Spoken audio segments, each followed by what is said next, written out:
Die boodskap, Eksodus hoofstuk 24. Die Here sluit 'n ooreenkoms met Israel. Die Here het vir Moses gesê: "Jy en Aaron, Nadab, Abihu en 70 leiers uit Israel moet teen die berg uitklim en hier na die Here toe kom. Julle moet nie te naby aan my kom nie, maar op 'n afstand bly staan. Van daar af moet julle afbuig na die grond toe en my aanbid." Terwyl die ander net daar bly, moet Moses dan alleen nader kom na die Here toe. Die volk self moet glad nie op die berg kom nie. Moses het toe na die volk toe gegaan en vir hulle alles gesê wat die Here vir hom gesê het. Hy het ook vir hulle die reëls gegee wat die Here vir hom gegee het. Die hele volk het toe geantwoord asof hulle uit een mond uit praat: "Ons sal alles doen wat die Here van ons verwag." Moses het ook alles neergeskryf wat die Here vir hom gesê het. Hy het vroeg die volgende oggend 'n plek aan die voet van die berg gaan bou waarop hulle vir die Here kon offer. Hy het ook vir elkeen van die 12 families 'n regop klip rondom die altaar ingeplant. Hy het toe 12 jong Israeliete laat kom. Hulle het offers wat verbrand word en offers wat voor die Here geëet word vir die Here gebring. Hy het van die bloed van die diere wat geoffer is in bakke opgevang. Van die bloed het hy oor die offerplek uitgegooi. Terwyl die volk na hom staan en luister, het Moses vir hulle die reëls voorgelees wat hy neergeskryf het. Daarin het die Here gesê wat hy verwag van mense met wie hy 'n ooreenkoms gesluit het. Hulle het toe weer 'n keer gesê: "Ons sal gehoorsaam wees.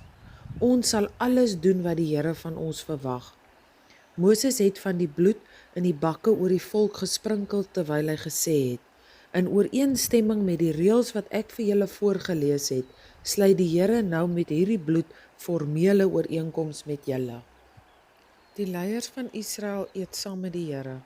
Moses, Aaron, Nadab, Abihu en die 70 leiers van Israel het toe teen die berg uitgeklim.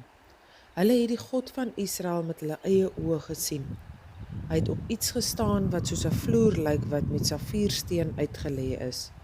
Dit was so helder soos die blou lug. Hierdie beroemde leiers het God gesien.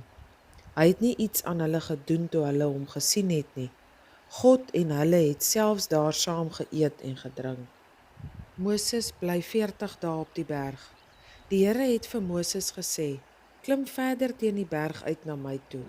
Wanneer jy hier is, sal ek vir jou plat klippe gee waarop ek al die reëls en regulasies neergeskryf het wat jy vir die volk moet gee."